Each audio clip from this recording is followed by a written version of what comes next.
सभी सखियों, सहेलियों और सखाओं को रेडियो सखी ममता सिंह का नमस्कार। मंदाकिनी जी, आपको भी हमारा नमस्कार। सभी सखियों को, सखाओं को मंदाकिनी जोशी का भी नमस्कार और आपको भी मेरा प्यार भरा नमस्कार। क्या हाल है? बहुत अच्छे हैं। तो चलिए बहुत अच्छे से विषय भी बता दिए जाए। आज किन विषयों पर हम चर्चा करने वाले हैं? हाँ, देखिए, जब हम अच्छे हैं यानी कहने का मतलब हमारा मन अच्छा है, तो हमारे श्रोता भी निश्चित रूप से अच्छा महसूस कर रहे होंगे। तो आज मन का प्रबंधन, न्यूनतम में खोजें अधिकतम खुशी, इस विषय पर हम बातचीत करेंगे। मंगल मिशन और महिला वैज्ञानिकों पर चर्चा होगी और चुटकियों में बनाए स्कूल और ऑफिस के प्रोजेक्ट। हमें याद है कि आप तो जिक्र भी कर रही थी कि जब छोटे थे तो बड़े लंबे पैमाने पर प्रोजेक्ट बनाते थे। कॉपियां होती थी और ढेर सारे कागज इकट्ठे करते थे, रजिस्टर लेते थे, बिल्कुल, और स्केल से लाइन खींचते थे। हाँ, चौकोर लाइन, बड़े और छोटे स्केल, हर तरह के स्केल रखा करते थे। और फिर लाइनिंग बनाते थे उसमें, मतलब कुछ जगह छोड़ के, और उसमें ऊपर लिखते थे, विषय लिखते थे, फिर नाम, वर्ग, वर्गीकरण, दुनिया भर के झंझट होते थे। लेकिन अब कितना आसान हो गया है, इसी विषय पर हम चर्चा करेंगे। और हमारे सखियों और सखाओं के क्या अनुभव हैं वो हमें विविध भारती के फेसबुक पेज पर जरूर बताएं। www.facebook.com/VBS मुंबई टाइप करें तो विविध भारती के फेसबुक पेज पर पहुंच जाएंगे। और एक बहुत ही महत्वपूर्ण विषय है जिस पर हम चर्चा करने वाले हैं। जी हाँ, सखी विशेष। और आज हम बात करेंगे शारदा सिन्हा जी की। तो अब जरा मन की गहराइयों में गोते लगाते हैं। तो बताइए। क्या बताऊं, मैं तो आपसे जानना चाह रही थी कि आपकी नजर में मन क्या है? मन है, ख्वाब है, सोचने का जरिया है, महसूस करने का, याद रखने का और कल्पना करने का, इच्छा करने की क्षमता है मन। हाँ, यानी हमारा मन शरीर का वो हिस्सा है, की क्षमता है मन। हाँ, यानी हमारा मन शरीर का वो हिस्सा है ममता जी, या यूं कहें कि वो प्रक्रिया है जो किसी ज्ञातव्य को, यानी जिसको हम जानते हैं उसको ग्रहण करने, सोचने और समझने का कार्य भी करता है। बिल्कुल सही कह रही हैं आप। कई बार हम कहते हैं कि मंदाकिनी जी, मेरे मन मस्तिष्क पर फला घटना का अच्छा या बुरा असर पड़ा, और वो घटना बिल्कुल चित्रित है हमारे मन पर। लेकिन देखा जाए तो मन और मस्तिष्क के बीच में भी एक अंतर होता है। वो ये कि मन एक वास्तविक आंतरिक अंग नहीं है, जबकि मस्तिष्क शरीर का सबसे अधिक दिखाई देने वाला और जटिल अंग होता है। बिल्कुल ही एक बारीक और सूक्ष्म अंतर है जिसे हम महसूस नहीं कर पाते। दिल और दिमाग को हम जोड़ देते हैं कि मेरा और दिल और दिमाग तो आज काम ही नहीं कर रहा है।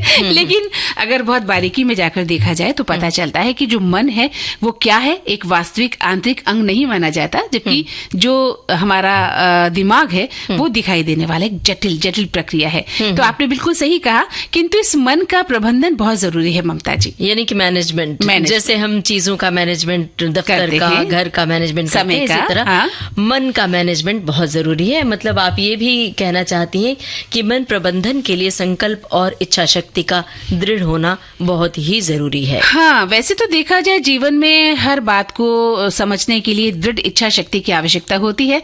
और हाँ, इसके लिए एक बात ध्यान रखनी होगी हमें ममता जी कि नकारात्मक विचारों से दूर रहना होगा, क्योंकि मन प्रबंधन आज आत्मिक, शारीरिक और मानसिक आदि सभी प्रकार के विकास के लिए बहुत जरूरी हो गया है। और हम समय का प्रबंधन तो करना जानते हैं, लेकिन मन का प्रबंधन कैसे किया जाए, कभी हम इस विषय में सोचते ही नहीं। इसीलिए हमारा मन कभी विचलित हो जाता है, कभी चंचल हो जाता है, कभी दुख और अवसाद या बेचैन हो जाता है। बिल्कुल, अगर सखियों हम मन का भी प्रबंधन करना सीख जाए ना, तो बहुत हद तक मन की कमजोरियों से उबर पाएंगे। और इसके लिए जरूरी है कि न्यूनतम में खोजें अधिकतम खुशी। बिल्कुल, और जरा बीच में गीत संगीत का दामन भी थामे रखें तो मन खुश रहता है। तो हम और चर्चा करेंगे, लेकिन गाना सुन लेते हैं पहले। बिल्कुल।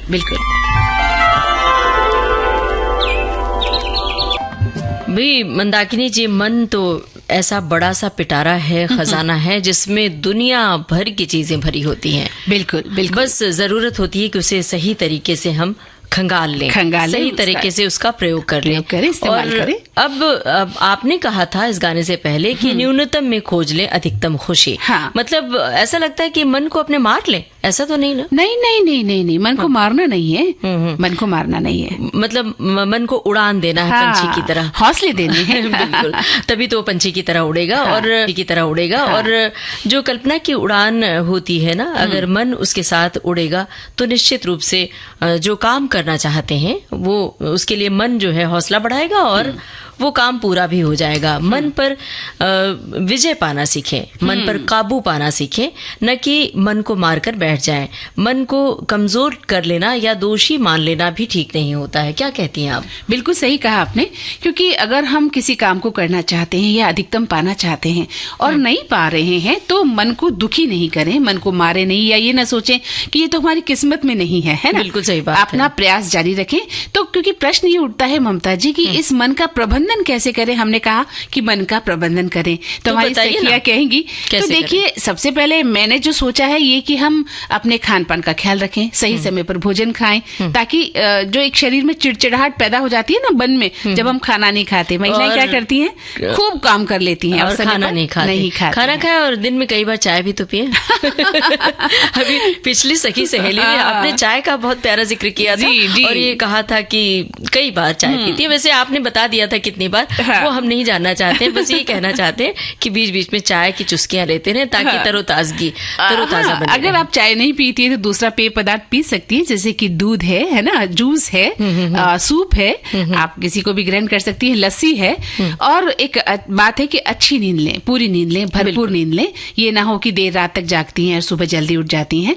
मजबूरी हो एक अलग बात है, शारीरिक रूप से हमें सक्रिय रहना होगा। दिन भर हम खा पी कर अगर लेटे रहेंगे, काम नहीं करेंगे, वो भी दिक्कत देगा। मन को आराम दे। मन दिन भर ओहा पो में फंसा रहता है, कभी इधर कभी उधर, कभी इधर कभी उधर। तो मन को सुकून देना बहुत जरूरी है और प्रकृति में समय बिताएं, सकारात्मक सोचें और अपनी रुचियों को विकसित करें। और हमेशा अतीत में न डूबे रहें, हमेशा भविष्य के बारे में न सोचते रहे, अपने वर्तमान में खुश रहें, क्योंकि आगे का सोचकर वर्तमान को खराब करना ठीक नहीं होता है। मेहनत कर रहे हैं और अपना भविष्य सुरक्षित हो जाएगा अगर आप मेहनत करेंगे तो। हाँ। अच्छे व्यक्तियों और अच्छे पुस्तकों के संपर्क में रहें, योगा करें, मेडिटेशन करें, अपने तनाव को कम करें। और संत कबीर दास ने कहा भी तो है, मन के मारे न चलिए, मन के मने न चलिए, मन के मने अनेक जी। मन पर उसका अधिकार है, सो साधु कोई एक। बिल्कुल, कबीर साहब ने बहुत सही कहा है कि मन के मते न चलिए, मन के मते अनेक, जो मन पर असवार है सो साधु कोई एक। और देखिए, कबीरदास जी ने ये भी कहा है ममता जी कि मन के हारे हार है, मन के जीते जीती, कहे कबीर हरि पाइये, मन ही की पड़ती थी। तो इसलिए मन का प्रबंधन करना बहुत जरूरी है। और अब मेरा एक मन कर रहा है कि जो हमारे श्रोता की टिप्पणी आई है वो पढ़ के सुना दूं। बिल्कुल। लिखा है कि खुशी एक जटिल और बहुआयामी भावना है, जिसमें संतोष से लेकर गहन आनंद तक कई तरह की सकारात्मक भावनाएं शामिल हैं। ये अक्सर सकारात्मक जीवन के अनुभवों से जुड़ी होती हैं, जैसे कि लक्ष्य हासिल करना, प्रियजनों के साथ समय बिताना या आनंददायक गतिविधियों में शामिल होना। हालांकि खुशी बिना किसी स्पष्ट बाहरी कारण के भी अनायास उत्पन्न हो जाती है। बिल्कुल सही कहा। तो हम अगली टिप्पणी भी लेंगे अपने श्रोताओं की, लेकिन एक जी। तो ममता जी, इस अंतराल के बाद हमारे सभी सखियों और सखाओं का हम स्वागत करते हैं। और अब सुनवाया कि पंछी बनूं उड़ती फिरूं मस्त गगन में, है ना, मन प्रसन्न रहता है, तो ऐसे उड़ान भरनी पड़ती है। लेकिन इसके बारे में भी मैं आपसे एक प्रश्न करूंगी और उसका हल जानना चाहूंगी। मंदाकिनी जी, प्रश्नों से थोड़ा मैं बचती हूँ, थोड़ा डर भी लगता है। ये कोई जीके का प्रश्न नहीं है, बल्कि मनोभावों पर आधारित एक प्रश्न होगा। लेकिन क्या होता है जब प्रश्न का नाम कोई लेता है, जैसे कहता है प्रश्न, ये सवाल, तो ऐसे लगता है कि वो बचपन वाले दिन, परीक्षा वाले दिन याद आ जाते हैं। बहरहाल, स्वागत है आपके प्रश्न का। लेकिन अभी मैं श्रोताओं की टिप्पणी पढ़ रही हूँ। लिखते हैं कि खुश रहने के लिए नेगेटिव चीजों के बारे में सोचना बंद कर दें। अपने आप को ये समझाएं कि जो हो चुका है वो बीता कल था और अब आपको आने वाले कल के बारे में सोचना है। एक श्रोता लिखते हैं कि आज के सारे विषय बहुत ही ध्यान से सुनने वाले हैं। और एक श्रोता ने लिखा है कि मन प्रसन्न तो तन प्रसन्न। मन को तनाव मुक्त रखना सेहत के लिए आवश्यक है। सभी शारीरिक व्याधि की जड़ तनाव है। मन प्रसन्न रखना है तो मन को कहीं भी एंगेज रखना जरूरी है। संगीत, पर्यटन, किताबें पढ़ना, दोस्तों के साथ गपशप वगैरह वगैरह। और साथ में मन को प्रसन्न रखने के लिए मैनेजमेंट बहुत जरूरी है, समय का प्रबंधन बहुत जरूरी है। और एक श्रोता की टिप्पणी और है, जरा आप खुश हो सकती हैं। लिखा है कि बहना, मतलब मेरा नाम लिखा है और आपका नाम लिखा है, मंदाकिनी जी। बहना सखी सहेली पेश करती हैं, क्योंकि ये दोनों बहनें बेहतरीन गीत और वही अच्छी बढ़िया जानकारी लेकर बड़े प्यार से आती हैं, सरल सहज सुंदरता से बताती हैं। दोनों को बहुत बहुत बधाई। तो ले लीजिए आप बधाई। शुक्रिया शुक्रिया। और एक श्रोता लिख रहे हैं ममता जी कि खुशी खोजने से मिल भी जाती है और खोजते खोजते हम कभी कभी असफल भी हो जाते हैं, लेकिन प्रयास होते रहना चाहिए कि हम अधिक से अधिक खुशी समेट सकें। हमारे परिवार, हमारे रिश्तेदार, हमारे दोस्त हमारी खुशी में शामिल होते हैं, लेकिन इस खुशी को खोजने में हमें कम मेहनत करनी पड़े तो और अच्छा हो। इसमें परिवार का सहयोग सबसे महत्वपूर्ण होता है। बिल्कुल सही कहा इन्होंने। और एक श्रोता लिख रहे हैं कि संसार में हर इंसान अपना जीवन खुशी से जीना चाहता है, चाहे भी क्यों न। हर किसी को एक खुशहाल जीवन जीने का अधिकार जो है, पर हर किसी के लिए खुशी की परिभाषा अलग अलग होती है। कुछ दूसरों की खुशी में अपनी खुशी ढूंढते हैं, तो कुछ अपने बटुए को पैसों से भरा हुआ देखकर खुश होते हैं, कुछ दोस्तों के साथ मौज मस्ती करके खुश होते हैं, तो कुछ परिवार के साथ। और कह सकते हैं कि हर इंसान का जीवन एक तलाश है खुशी पाने के लिए, अनवरत खोज। बिल्कुल सही कहा इन्होंने। और ममता जी सही भी तो है। कई बार एक कोटेशन में पढ़ रही थी पिछले दिनों, उसमें लिखा था कि दो दोस्त या दो व्यक्ति या दो संबंधी बात कर रहे हैं, तो वो कहता है कि मैं आप में एक कुछ लोग तो ये चाहते हैं कि आपसे हम बहुत कुछ पा जाएं, और कुछ व्यक्ति चाहते हैं कि वो सिर्फ आपको पा जाएं।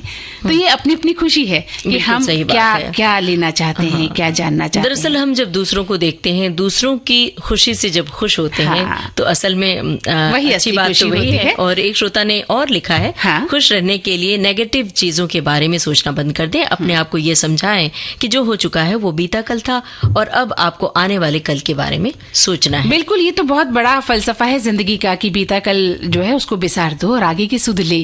तो लेकिन ममता जी, अब मैं अपने प्रश्न पर आती हूँ। भूली नहीं कि पूरे ब्रह्मांड की। और किसी ने तो कहा होगा ना, नहीं, आपने मुझे कहा था कि आपको किसी ने रोका है क्या, उड़िए ना। तो चलिए फिर उड़ते हैं हम दोनों। उड़ते हैं, लेकिन आपने मेरी बातों को कितने हल्के में ले लिया ममता जी। मैं आपकी भावनाओं की कदर कर रही थी। ऐसा नहीं है, मैं आपको भावनाओं की कदर मैं भी करती हूँ, लेकिन उड़ना है तो उड़ने की बात तो करनी पड़ेगी ना। हाँ, उड़ने की बात तो करनी पड़ेगी। तो चलिए फिर हम उन महिलाओं की बात करते हैं ना, जिन्होंने असली उड़ान जिंदगी की भरी, बिल्कुल अपने देश का नाम ऊंचा किया। वो तो देखिए, महिलाएं तो बात हम उड़ने की वही कह रहे थे कि जब हम उड़ेंगे तभी तो चोट लगेगी, तभी तो लोग हमारे ऊपर उंगलियां रखेंगे, तभी तो नाम कहेंगे कि ये महिलाएं तो हर क्षेत्र में आगे बढ़ जाती हैं और पुरुष पीछे रह जाते हैं। ये भी तो सुनने को मिला है। कई ऐसी फिल्में भी बनी हैं जहां पर जिस क्षेत्र में महिलाएं आगे बढ़ी, जैसे खास तौर से फौज में है, नेवी में, तो वहां महिलाओं को देखकर पुरुष फप्तियां कसते हैं कि ये क्या कर पाएंगे, शारीरिक रूप से कमजोर होती हैं। लेकिन यहाँ हम जिक्र कर रहे हैं कि आप साइंटिफिक तरीके से उड़ान भरिए। हमारे देश को जरूरत है। विदेशों में कई ऐसी महिलाएं वैज्ञानिक हुई, हमारे देश में भी, जिन्होंने बहुत ऊंची उड़ान भरी और वे खूब कामयाब हुई। बिल्कुल, कल्पना चावला को तो हम अक्सर याद करते हैं, जिन्होंने कितना बड़ा नाम किया है हमारे देश का, जबकि वो बाहर रहती हैं। तो ये बात हम कर ही रहे हैं कि अगर महिला वैज्ञानिकों की हम बात करें तो पता चलता है कि जो मंगलयान था, जो कि भारत का पहला मंगल अभियान था, इस मिशन को सफल बनाने में महिला वैज्ञानिक आगे थी, है ना? और अपनी सखियों को ये बताते हुए मुझे बड़ी खुशी हो रही है, और सखाओं को भी, कि 5 नवंबर 2013 को एक स्पेस क्राफ्ट लॉन्च हुआ था, यानी अंतरिक्ष में वो छोड़ा गया था यान। इसरो ने इसे लॉन्च किया था, और ये स्पेस क्राफ्ट ही मंगलयान है। इसे लॉन्च करने वाले मिशन मंगलयान इसे कहा जाता है। इसरो की जो 500 वैज्ञानिकों की जो टीम थी, इसी प्रोजेक्ट में महिला वैज्ञानिक ने ही काम किया था। तो यानी 500 वैज्ञानिकों की टीम में से महिला वैज्ञानिक भी बड़ी तादाद में थी, जो इस मिशन में आगे सक्रिय थी और वो थी। तो मिशन मंगलयान में ममता जी, महिला वैज्ञानिकों ने पहले के मुकाबले भारी संख्या में काम भी किया। करीब 27% अहम पद महिला वैज्ञानिकों ने संभाले और इन्हीं महिलाओं में 5, 6, 7, 8 महिला वैज्ञानिक प्रमुख भी थी। कुछ के नाम बता देते हैं, जैसे कि ऋतु करिघल, अक्षता कृष्णमूर्ति, मोमिका दत्ता, नंदिनी हरिनाथ और BS किरण। मंगलयान भारत का पहला मंगल अभियान था। इस मिशन की सफलता के बाद कई लोगों ने भारत के महिला वैज्ञानिकों को मंगल ग्रह से आई महिलाएं भी कहा था। बिल्कुल सही कहा था कि जैसे कोई वो मंगल ग्रह से उतरी हुई कोई बहुत बड़ी विभूति थी, तो कहना लाजिमी भी था। और सबसे बड़ी बात कि जो ऋतु करिघल थी, इसरो में वरिष्ठ वैज्ञानिक हैं और इन्होंने मार्स ऑर्बिटर मिशन को साकार करने में महत्वपूर्ण भूमिका निभाई। इन्होंने पहले प्रयास में ही मंगल पर पहुंचने वाले पहले मिशन का हिस्सा बनकर इतिहास भी रच दिया था। और दूसरी जो थी नंदिनी हरिनाथ, ये इसरो के बेंगलुरु स्थित सैटेलाइट सेंटर में रॉकेट वैज्ञानिक है। इन्होंने मिशन नियोजन, विश्लेषण और संचालन यानी मुख्य घटकों की रूपरेखा पर एक शोध पत्र का सहलेखन भी किया था। इन्होंने इसरो में 20 बरस से 14 मिशनों पर काम किया है। ये डिप्टी ऑपरेशन डायरेक्टर है, प्रोजेक्ट मैनेजर और मिशन डिजाइनर भी हैं। बिल्कुल, एक साथ बहुत सारे पद संभालती हैं ये महिलाएं। और ऐसे ही एक रही मोमिका दत्ता, जो मंगलयान मिशन के लिए इन्होंने बतौर प्रोजेक्ट मैनेजर भी काम किया। तो भारत की जो अक्षता कृष्णमूर्ति भी थी, उन्हीं में से एक थी। उन्होंने अमेरिकी स्पेस एजेंसी नासा के उस मिशन का हिस्सा बनी जिसके तहत स्पेस एजेंसी मंगल ग्रह पर कुछ नमूने इकट्ठा कर रही थी। इसी के तहत इन्होंने मंगल पर रोवर चलाकर एक कीर्तिमान रचा और ये भारत की पहली ऐसी महिला बन गई, ममता जी, जिन्होंने मंगल ग्रह पर रोवर चलाया था। ऐसी तमाम महिला वैज्ञानिक हैं जिन्होंने अपने देश का नाम रोशन किया है। और अब घड़ी की ओर देखिए, हम एक ब्रेक ले लेते हैं, फिर और बातें करते हैं और फिर गाना सुनवाएंगे। जी बिल्कुल। आपका जीवन संगीत।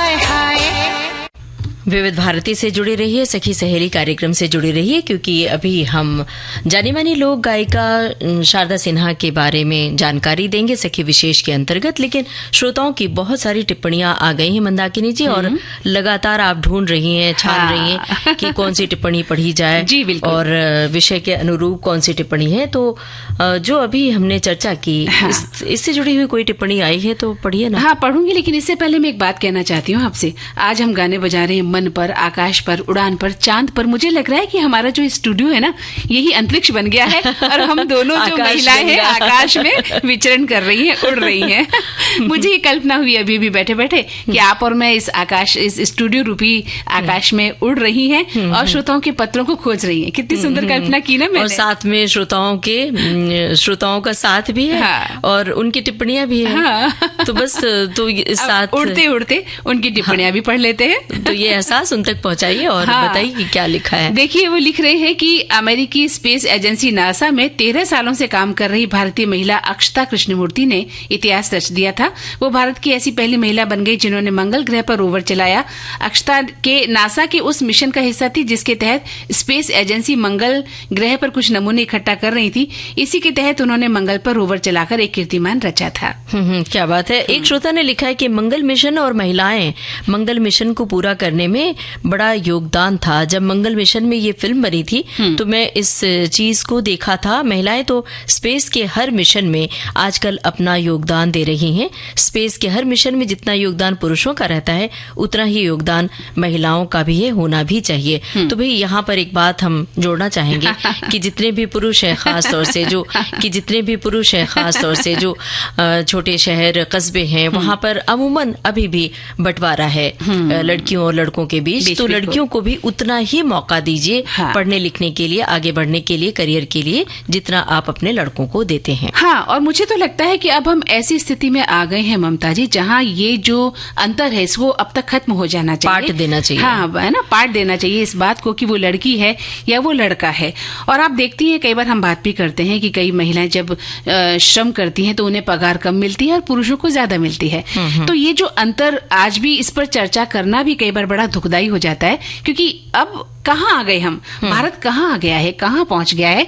ऐसे में महिला और पुरुष क्यों ये अलग बंटवारा क्यों है और इसमें चर्चा ही क्यों हो कि महिलाओं को भी काम करना चाहिए। बिल्कुल, हमारे श्रोता भी बाकायदा जागरूक हैं। एक श्रोता ने जानकारी दी है, ऋतु करिघाल, जिनके बारे में हमने अभी बताया था, जिक्र किया था। इसरो में वरिष्ठ वैज्ञानिक है और उन्होंने मार्स ऑर्बिटर मिशन, जिसे मंगलयान के नाम से जाना जाता है, जो साकार करने में महत्वपूर्ण भूमिका निभाई है। उन्होंने पहले प्रयास में मंगल पर पहुंचने वाले मिशन का हिस्सा बनकर इतिहास रच दिया है।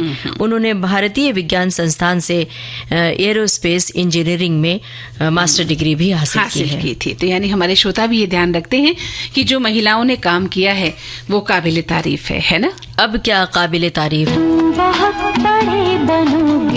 स्टार्टअप और उससे जुड़े मुद्दों पर आपको जानकारियां देंगी प्रियांशी चौकसी। हर एक स्टार्टअप के लिए सबसे इम्पोर्टेंट चीज होती है फंडिंग, क्योंकि रिसोर्सेज के बिना आप काम शुरू ही कैसे कर सकते हैं। तो फंडिंग में 3 टाइप के फंडिंग होते हैं। एक होता है बूटस्ट्रैप, जहाँ आप खुद के पैसे डालते हैं। तो मेरा स्टार्टअप एक्चुअली बूटस्ट्रैप है। पर अगर आप ट्राई ही नहीं करेंगे तो आपको पता ही नहीं चलेगा कि स्टार्टअप में क्या चलेगा और क्या नहीं चलेगा। जिज्ञासा 9 नवंबर 2024 रात 7:45 पर। जिज्ञासा। और इस समय हमारी सखियां और सखा सुन रहे हैं कार्यक्रम सखी सहेली।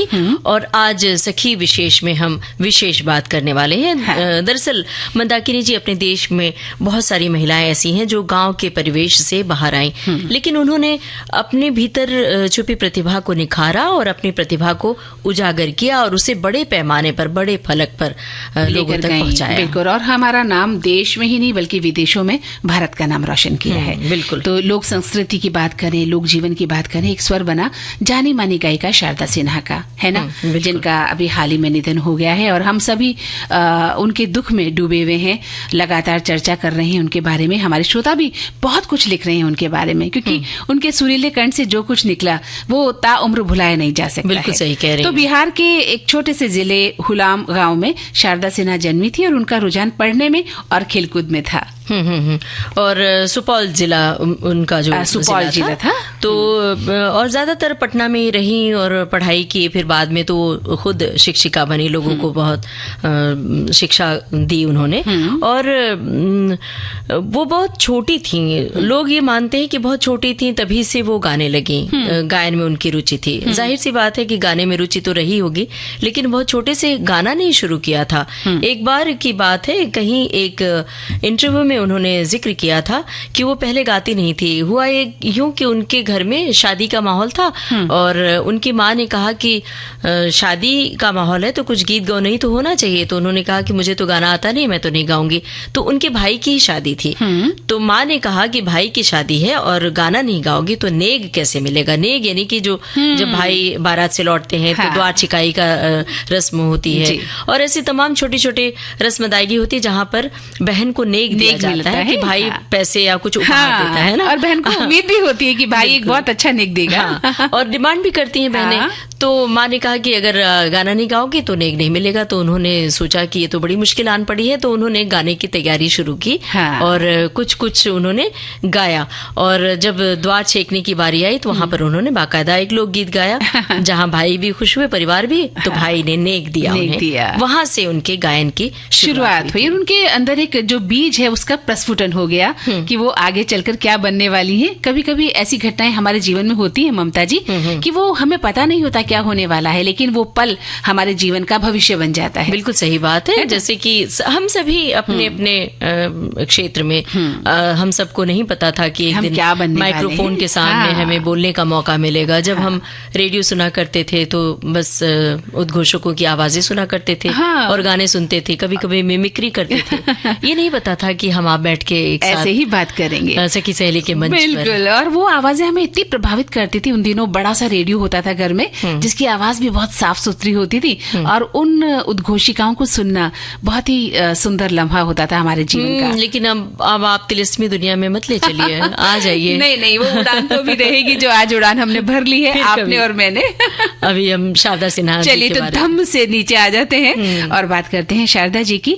तो शारदा जी जो थी वो लोक संस्कृति की संवाहक थी। छठ गीतों से लेकर फिल्मी गीतों तक का उनका जो सफर था वो बहुत ही अनूठा रहा है। हमारे सभी श्रोता इस बात को बखूबी जानते हैं। और उनके जीवन का एक हिस्सा भी जुड़ा हुआ है आकाशवाणी से था, और प्रेम का रहा है बहुत। आकाशवाणी से वो प्रेम करती थी, और एक हिस्सा उनके संगीत का है। तो उनके संगीत का जो पक्ष था वो बहुत विशाल रहा है। उनके गाए छठ गीत, मगही गीत, मैथिली गीतों ने हमारी सांस्कृतिक धरोहर को संजीवनी दी है और उसे बहुत बड़े फलक पर लेकर गई हैं वो। जी बिल्कुल। और लोग उनके गाने की कॉपी करने की कोशिश करते हैं।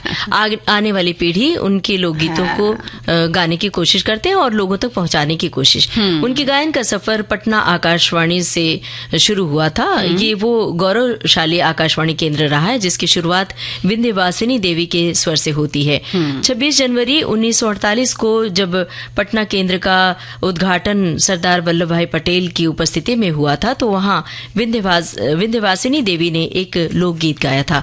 उसके बाद उसी पटना आकाशवाणी से शारदा सिन्हा का स्वर गूंजने लगा। जी हाँ, बिल्कुल सही कहा आपने। इतनी शानदार शुरुआत थी शारदा सिन्हा जी की। और सन 1973 में जब बाकायदा उन्होंने गायन शुरू किया, तब उनका पटना आकाशवाणी में सुगम संगीत का कार्यक्रम था, जहां उन्होंने लोकगीत गाए, भजन गाए और गजलें गाई। तो लेकिन पहली बार जब आकाशवाणी में उन्होंने ऑडिशन दिया था, तब उनका चयन नहीं हुआ था ममता जी, और उन्होंने तब खुद से वादा किया कि वे बहुत रियाज करेंगी और खुद को साबित करेंगी, और उन्होंने साबित करके दिखाया। और साबित ऐसे किया कि लोग, सिर्फ देश के ही लोग नहीं बल्कि दुनिया के लोग उनके मुरीद हुए। आपको मैं उनके चाहने वालों की इतनी लंबी तादाद है, इसकी एक आंखों देखा हाल मैं आपसे बयां करना चाहती हूँ, अपने श्रोताओं से भी, कि अभी 15 अक्टूबर 2022 की बात है। मुंबई के चौहान सेंटर में एक कार्यक्रम था, पासवाने अदब, जहां उन्हें आना था। उनकी संगीत संध्या को ये नाम दिया गया था और उन्हें आमंत्रित किया गया था। तो शारदा जी के आने की सूचना मिल गई थी मुंबई वासियों को, और वहां पर बाकायदा समय लेकर लोग पहुंचे। और हम अपनी बात भी यहाँ पर साझा करना चाह रहे हैं कि थोड़ा सा विलंब हो गया था हमें समय पहुंचने में, क्योंकि मुंबई के ट्रैफिक के बारे में बहुत सारे लोग जानते हैं। जो नहीं जानते उनके लिए बता दें कि ट्रैफिक का आलम बहुत बुरा होता है, और इसका एक हम तोड़ निकालते हैं कि मुंबई के लोकल ट्रेन से हम जहाँ पे जल्दी पहुंचना हो तो लोकल ट्रेन की यात्रा करते हैं। और मेट्रो का निर्माण वहां पर उस समय हो रहा था, तो इसकी वजह से डाइवर्जन बहुत सारा हुआ था। लेकिन हम लोकल ट्रेन से उस दिन नहीं गए, बल्कि हमने गाड़ी ही चुनी कि कार से जाना है। और जब पहुंचे तो ऐसा लगा कि हमारा प्रोग्राम तो छूट जाएगा काफी सारा, और हम बहुत ज्यादा लेट हो गए हैं। लेकिन वहां जब पहुंचे तो पता चला कि उल्टा मामला है। शेड्यूल बहुत ज्यादा लेट है। उसके पहले एक कार्यक्रम था, वो कार्यक्रम बहुत विलंबित था, काफी लंबा खिंच रहा था, और इस चक्कर में आधी रात हो चुकी थी। मतलब 12 बज चुके थे, और 12 बजे के बाद उनका कार्यक्रम शुरू हुआ। और हम सब ये सोच रहे थे कि अगले दिन दफ्तर जाना है, हमें भी जाना है सभी को।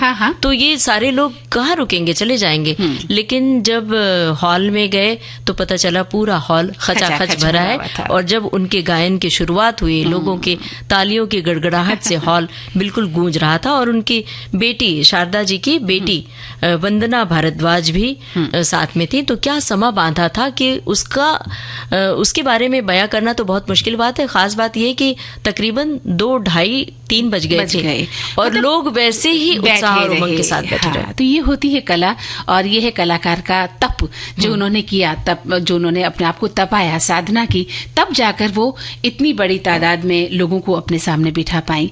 ये आसान नहीं होता ममता जी। बिल्कुल। और तो और जब कुछ ऐसे लोकगीत गाए जो बहुत ही तेज गति वाले थे, जिसमें म्यूजिक थोड़ा तेज था, तो लोग अपनी सीट से उठकर मंच के पास जाके नृत्य भी करने लगे, नाच नाचने लग जाते हैं, उन्हें पता ही नहीं लगता कि क्या हो रहा है।